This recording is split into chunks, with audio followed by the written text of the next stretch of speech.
So in fifth place, we have this thing. This is a ceramic burr. It looks very similar to tungsten carbide burr in terms of the shape, but it is obviously made of ceramic, not metal. In much the same way as ceramic kitchen knives, they stay very, very sharp for a very, very long time. They don't really dull the edge. I love it because being very, very sharp and very, very coarse, it rips through nail like a frickin' lightsaber.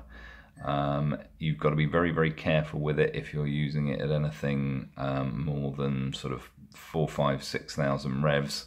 It will very quickly go through the nail. You've got to keep it moving. You've got to have a good grip on your drill and a good technique. But if you do, it generates almost no heat, partly because it's so sharp and so coarse, and partly because being ceramic, it doesn't hold on to the heat in quite the same way. It autoclaves perfectly happily, and it just makes going through big thick nails so much easier for you and for your patient. The other thing to be aware of with these is the longevity. We're not 100% sure how long they last because I've only been using them for a few months, but they really are excellent. And they don't throw up as much dust either because it's coarser. The bits that it throws up are bigger and thus more likely to get sucked into the hoover and less likely to aerosol. Coming in at number 2, or number 4, are we going down or up? We'll go down. Coming in at number 4, I'm going to call this a generic silicone fidandulum. This is my favourite of the new generation, which we're getting now from China. I colloquially referred to as a knuckle duster. It's obviously a toe prop designed for 2, 3, 4 to help with apical corns or apical lesions or apical pain. They are excellent for this because being very, very soft silicone, they are insanely stretchy. So even if you've got a toe which is swollen or in a funny position or anything like that, they will be comfortable. I've used a lot less otterforms since I've started using these because more often than not people are happier with them. And coming as they do from China, these things cost a princely sum of about £2 a pair, which is amazing. A couple of other ways you can use them. You slide it down a notch so it goes on 3, 4, 5. You can use them for Dermascope corns, those vicious little bastards that come on the lateral side of the 5th toenail. This A lifts them slightly off the ground, and B, it helps keep the toe straighter so it's less likely to rotate. There is an element of wedging, of course, so you can actually use these to treat interdigital corns as well, because it will keep them all separate. I have even on occasion used them upside down and used them dorsally like that to sit over the proximal IPJs to stop or help deflect some of the rubbing from the shoe. You can also cheat by cutting them. They will cut perfectly well, and if you do that, you can use that sideways on as a slightly thicker ID wedge. That's better than the wedges that just sit in between the toes because they tend to come out, float around free. The loop holds it in place really nicely. You're really only limited by your imagination. There's also a lot of other designs which have come out. This one is a really good met pad. Obviously the loop goes over the second toe, and this sits underneath the ball of the foot and absorbs some of the pressure if you've got hot spots. 2, 3, 4 met head. Those are really nice and comfy and equally cheap. These are brilliant little ID wedges designed to go between 4 and 5, although again you're only limited by your imagination. Very, very comfy, very, very stretchy, and these things are for heels.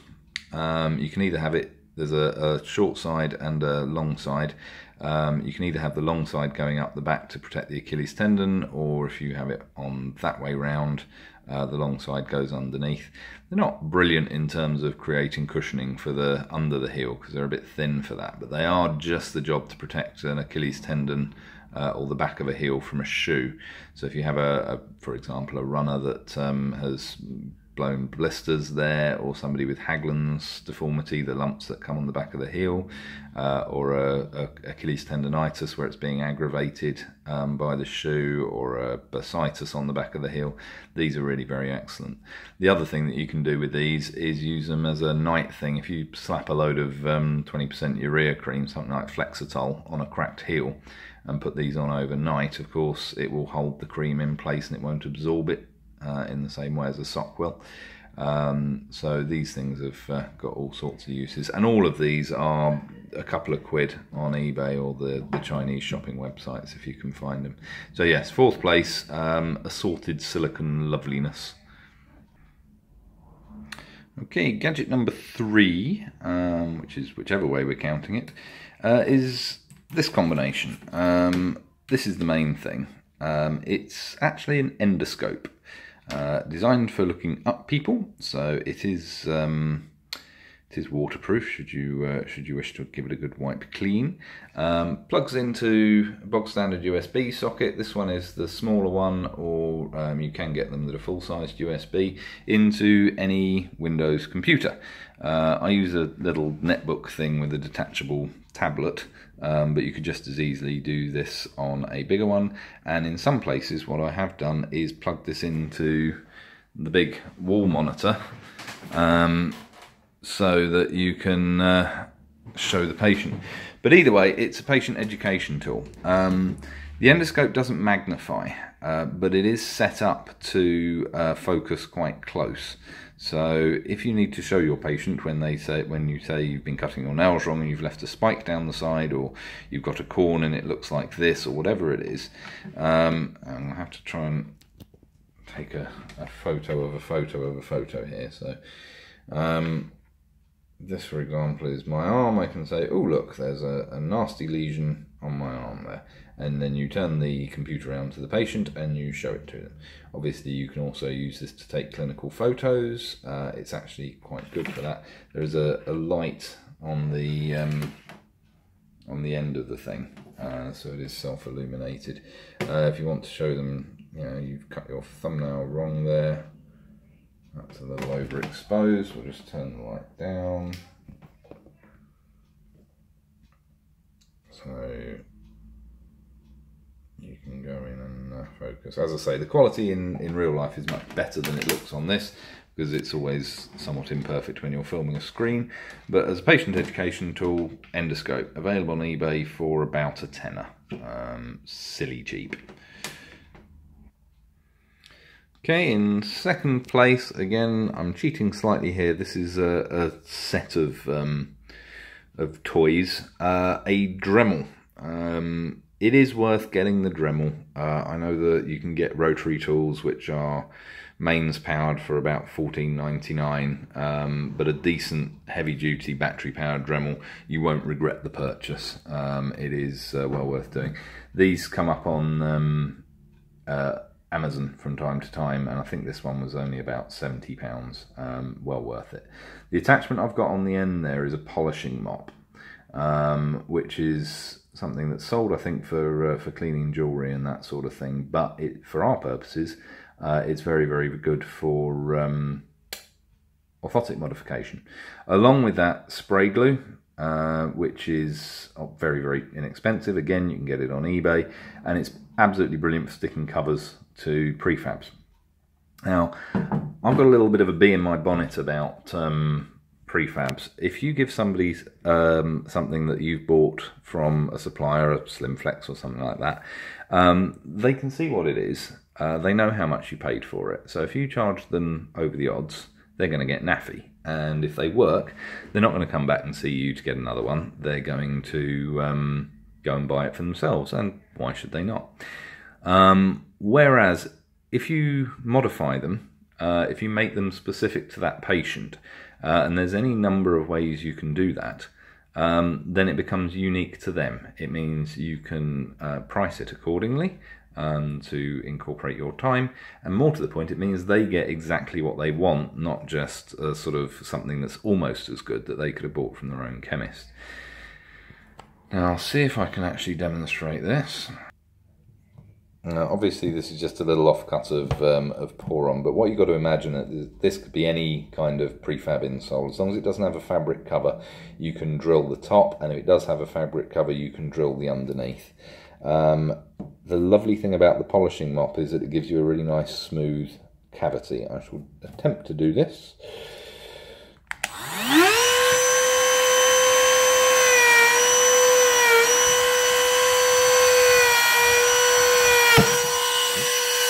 That's the thing that happens.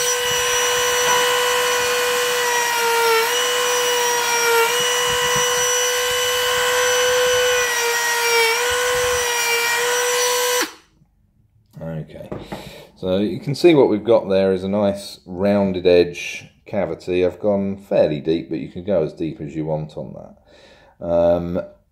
For a corn or whatever modification you want to do. I've got a few videos of insoles, prefab insoles, and how to modify them, which I shall stick on later on if that's what people want me to do.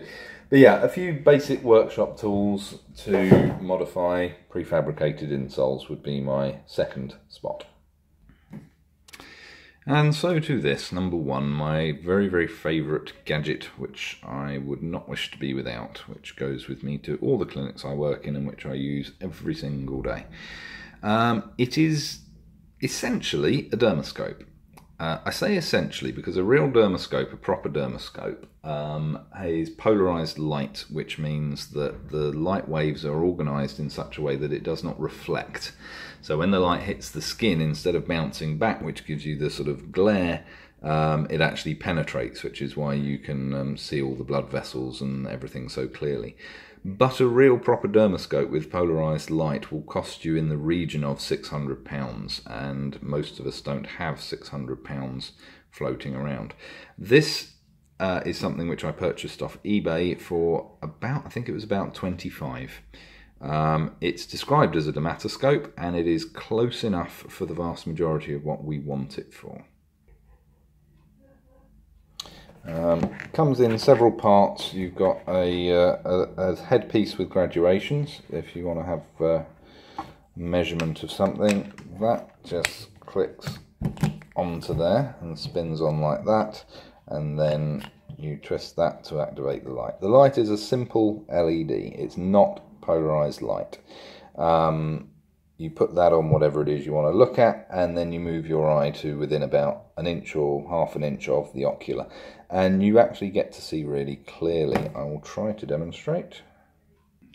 So this is all a little bit tenuous, precarious rather. I've just balanced that in there. Obviously I've got, usually you would use your hand for that, but I'm holding the camera, and hopefully if we can actually get this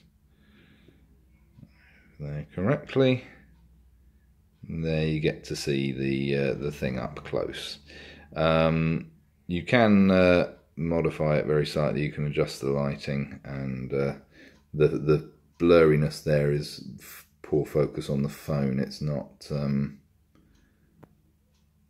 actually, there we go. That's what you would see if you were looking through it with your eye, which is considerably better than if you're looking at it like that, which doesn't give you anywhere near the same sort of clarity.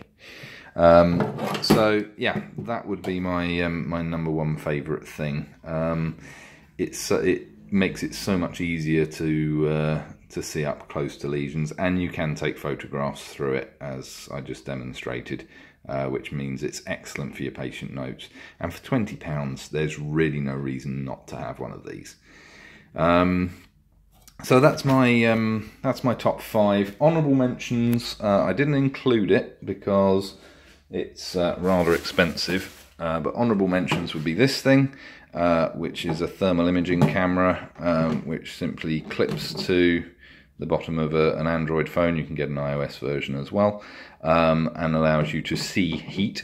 So if you're looking to track infection or report infection, or looking at inflammatory conditions, that's really, really useful. But they're £200, and I don't use it every day. I don't even use it every week. So although it is a fabulous toy and I'm glad I have it, it's not one of my top 5. Doppler and a monofilament, of course, are things that that I do use every day. You can get a Doppler for £30–40 on eBay, and they are functional, although not great. And a monofilament is only a couple of quid.